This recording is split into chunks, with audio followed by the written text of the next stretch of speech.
were stuck here for a while. And also the train was over an hour late getting going. It was an hour late getting to Salt Lake. So yeah, the trains are not running on time. Yeah, a guy just asked me if I got the balanced rock. Apparently, look up on the mountain there. See if I can get it. Yeah, that's kind of nifty. One rock balanced on top of the other.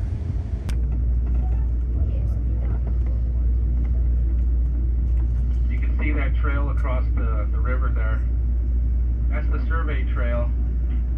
They walk that trail to help do the surveying for this side of the tracks to lay it out. Straight ahead, well, 2 o'clock, 3 o'clock direction of travel, and that's the Upper Gore Canyon.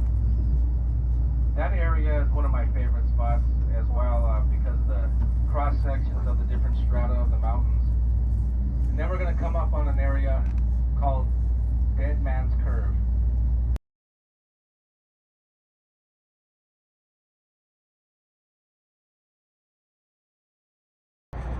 Good morning.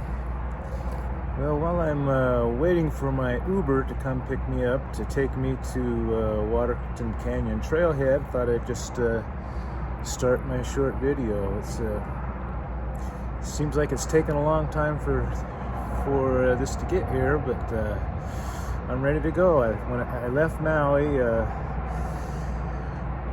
and for Utah to get acclimated to the elevation. Sort of. Utah's not as high as it is here in Ogden, but it's close. Anyway, so I spent some time in Ogden, and then I took the train, the Amtrak Zephyr, from Ogden to Denver. So I've been here in Denver for a couple days, getting my fuel and getting my food set up right. And anyway, it's like between 5:30 and around 5:30, I guess. And I called the Uber. Uber was about 20 minutes away. It's probably about 15 minutes away now. But anyway, I'm excited. Hopefully it's not too blazing hot today. I'm only going to try to get a little bit past Lenny's Rest to camp. So this early start, hopefully I'll be able to get those 9 miles or so in and get this trip started right. Anyway, I've got a trail name. My granddaughter Sparrow, she did me the honors and gave me the trail name. So Blue Jay, trail name Blue Jay. Anyway, so I'll see you in a minute at Waterton Canyon. All right, here I am at the trailhead. Time to start. So the first part of this Colorado Trail just goes on the road alongside this river. It follows this river.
So it's 10:20 and I'm at Lenny's Rest. I should check and see what mile this is. Okay, So I'm at Lenny's Rest. That's at mile 7.9. After we got off of that road down below that followed the river, then we got up into some single track, and it's been climbing all the way up here.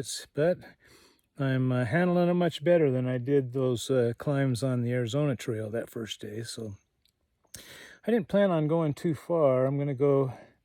The next stop is Bear Creek, so I'm going to fill up my water, and then my plan was only to do about 9 miles or so the first day. So I'll look for a camp place, and we'll see how that goes from here. But yep.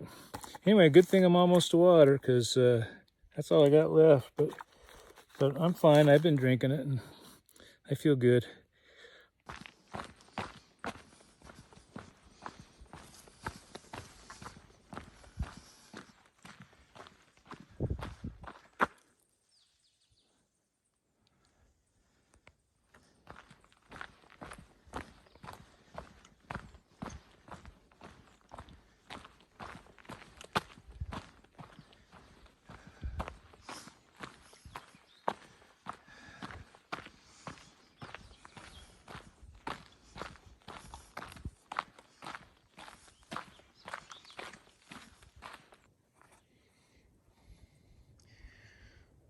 Well, these feet carried me 8.7 miles today. Still pretty early. It's just barely into the afternoon. I made it past Bear Springs, and found a pretty good. This was how far I planned on going, so I could have pushed on, but I figured, well, I don't want to get.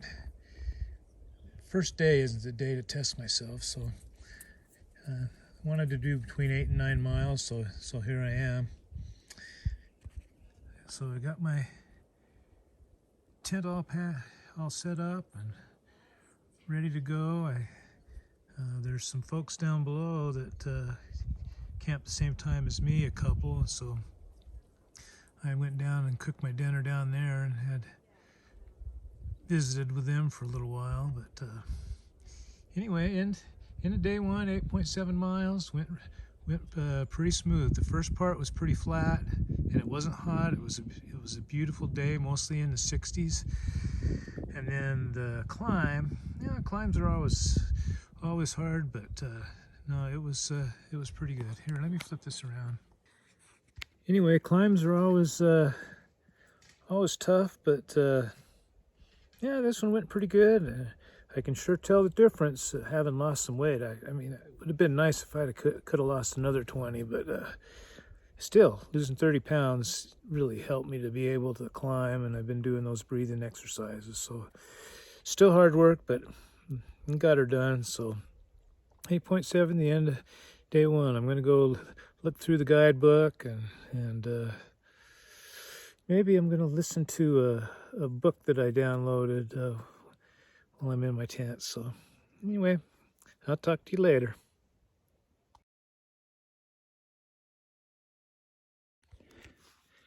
Morning.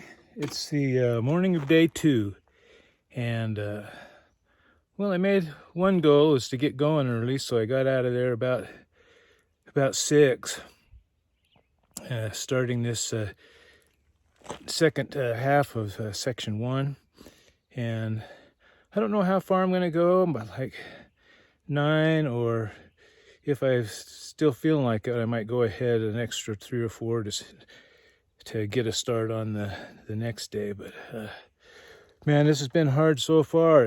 You immediately got into a brutal climb. It's a 1,000-foot gain over the first 3 or 4 miles. I don't know, but this first part's like really steep, so got me sweating. I got to stop and put some electrolytes in my water and get going. But yeah, it's a beautiful day. It's nice and cool, and it's nice getting out of there early while it's cool. So anyway, better get going. So I'm just about to the end of the climb for today. I'm just short of a mile from the top. It'll be 1,300 and something feet climb over the first 4 miles or so, and not too bad. Climbing's always hard, but anyway, I spotted this little spot right here that looked like a good place for a break. I need to refill the little bottle I carry on my shoulder strap, and I had a Snickers and a bathroom break, and yeah, this was a good little spot. Let me flip this around. I'll show you. There's the trail I came up, and we came over here in this really cool little rocky area here.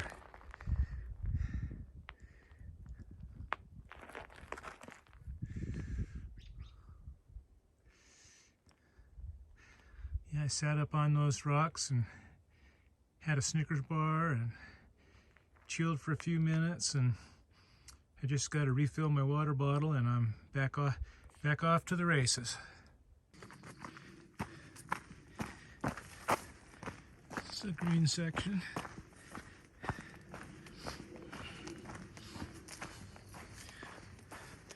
I'm on the downhill side of section 1.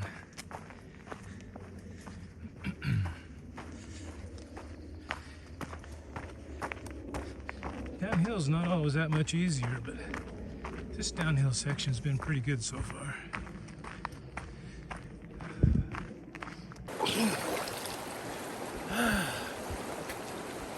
Baby. Oh, this feels good.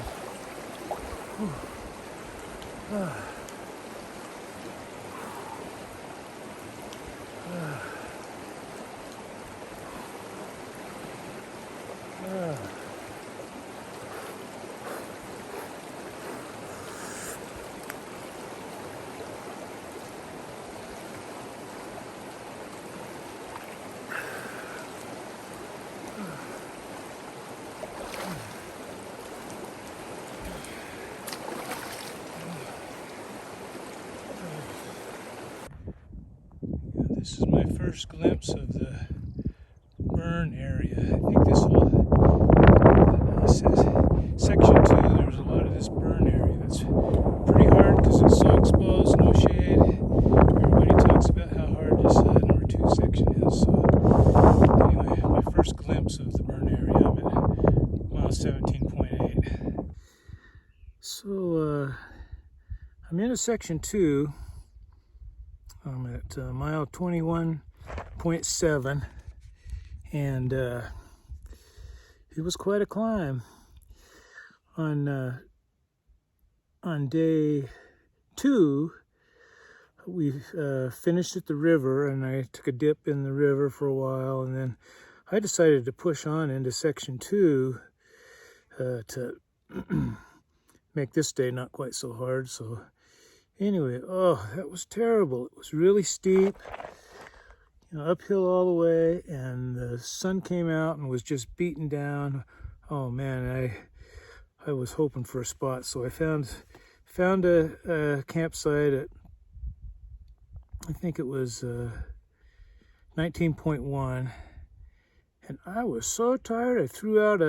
I started to set up my tent, and I put down the ground sheet, and I just laid down on it for a while, just because I was drained. But anyway, got some food in me, with some water in me, and got up this morning and headed out again. It was quite a climb. I got a couple miles in, and I'm at the high point, and then it drops down, and then there's another quite a climb, and then after that it's pretty level all the way to the firehouse, where you can use their faucet behind to fill up your water. But anyway, it's a challenge, but I guarantee you it's better since I tried to train a little bit better, but still super hard.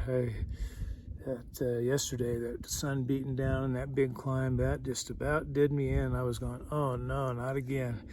But I'm doing all right so far today. Anyway, I'm gonna walk out and take a shot over the valley here, just a sec.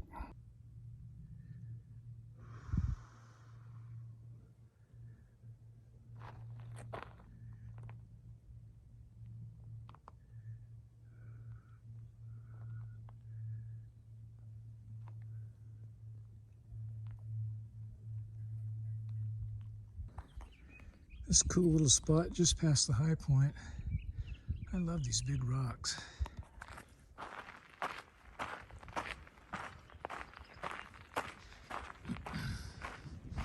So now I'd go down for about half a mile and then back up another half mile.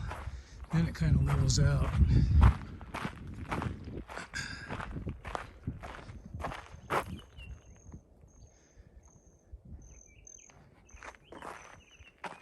That trail goes down that way.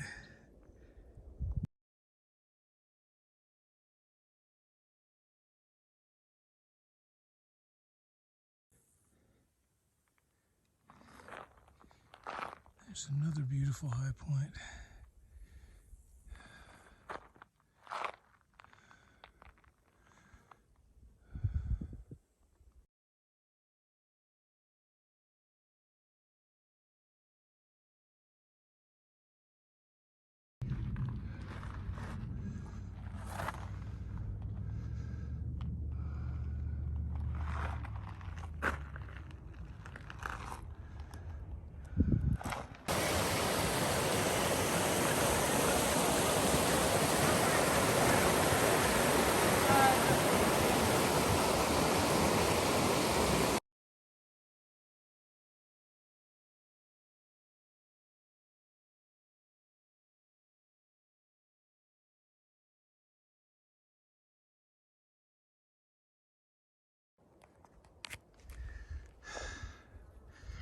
It's been a lot of climbing today. And then it just opened up into this beautiful valley and meadow. I just got a couple miles left to go today. Wow. Pretty view.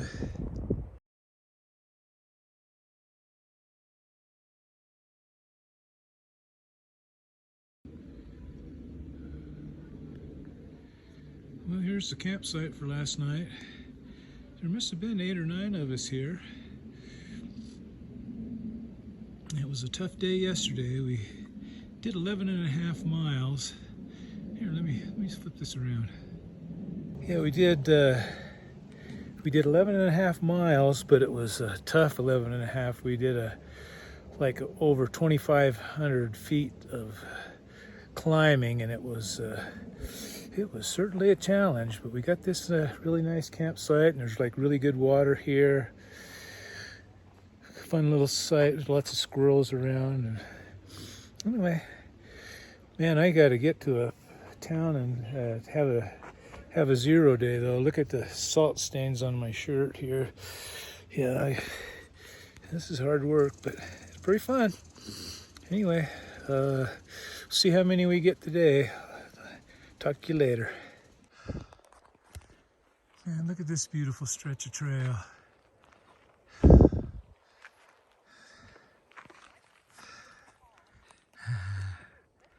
Say hello. Hello.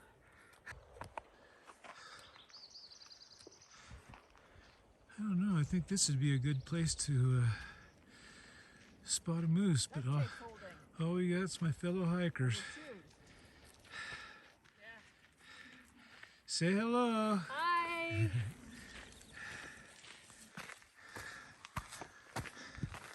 I'm at 53.6. Oh, I don't know what the elevation is. 10,700. We've been walking through this long valley, a lot of little ups and downs, but at this elevation, yeah, you feel it. I've been doing this nasal breathing where I breathe in fully and kind of to a rhythm, and that seemed to help a little bit. I try to fill my lungs as much as possible. I'm up to my hiking partners here, so talk to you later. So here I am at mile 57, and man, I had a little bit of bad luck today. I was hiking just fine and doing pretty good with the elevation, but I stopped to adjust my pack, and I kind of bounced to lift it up and to tighten my waist waistband on the thing, and I felt a pop in my left calf. And I've been trying to manage it, but it's all right on flat ground or just a slight downhill on the good trail. But going up or whatever, having to push off of that, it's just like electricity or something. So I'm getting off at this trailhead and going to try to spend. This guy told me he'd give me a ride, but he was just leaving on a day hike, and so it's going to be several hours before he gets back. But, so I'm just chilling here, having some food, and got my umbrella because the sun was behind a cloud when I started. But anyway, I'm going to see where he can take me. If he can take me to Breckenridge, that'd be good. If not, maybe Bailey, a place where I can get a room and do laundry, recharge my stuff, and try to work this leg out. I can't go like this because I can hike, but it's very, very slow. I've been keeping up a real good pace so far, but not with an injury. Hopefully I can get it worked out and get back on trail. But anyway, that's where I stand right now. So yeah, catch you later.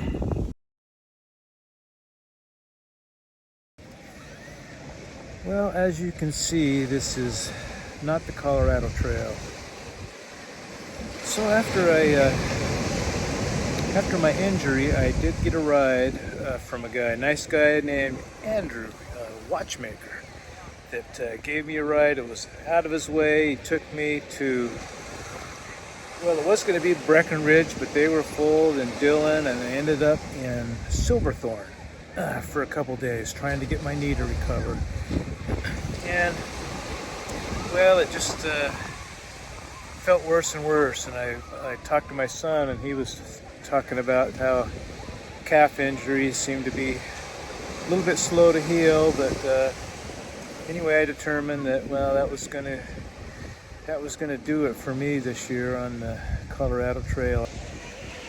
So when you get out to these little towns, it's always a concern how you're going to get back home, So I ended up taking free public transportation, and I ended up to the Frisco transfer station. I was going to take a bus to the Amtrak station in Denver, but I'd been in touch with a guy that volunteered to help me, and he showed up just about the time the bus was getting ready to leave, and I got off the bus and I went with him. His name's Bevo. I don't know if that's his real name or what. Bevo High was his Facebook handle.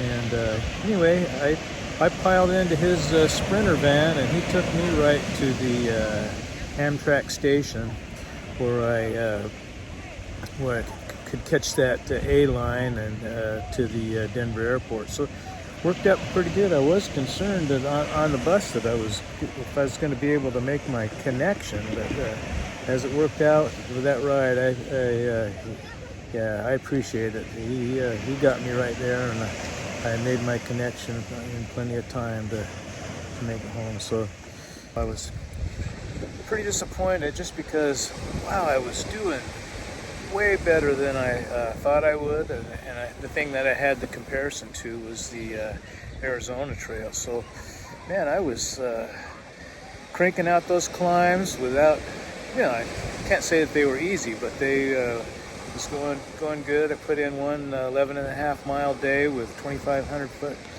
elevation gain, and every day I was feeling stronger. I was just picturing, completing the thing, and if not doing hundreds of miles, but 57 was all I ended up with. That's stupid kind of freak injury, and I think to myself, that's probably my fault, because I didn't stretch before I headed out in the morning. Man, if I'd had it to do over again, I would make sure that I spent 20 minutes or so stretching out really good before I started. But anyway, I wasn't very sore. I was handling those 10,000 plus foot elevation climbs, and was hiking with a group of ladies that were very nice, well organized, more organized than I was. But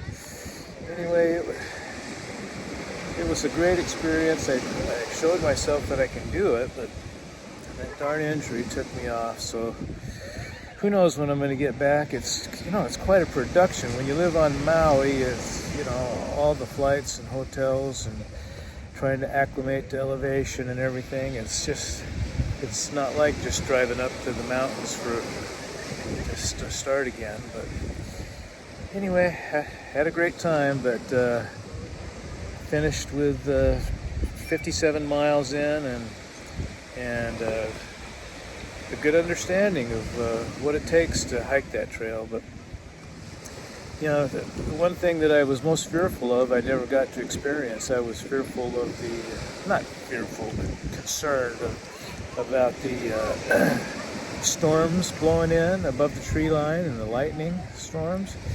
But never got to that. But I'll get it figured out. We'll do it again someday, but not right now. Anyway, back in Maui, chilling at the beach. My calf's feeling a lot better. It kind of started to bother my knee a little bit too, but anyway, it's going to recover all right. I'm not seriously injured, but I just couldn't go. I needed to be close to 100% to be able to perform on that trail. But anyway, I hope you enjoyed my little montage video, and yeah, I'll talk to you later.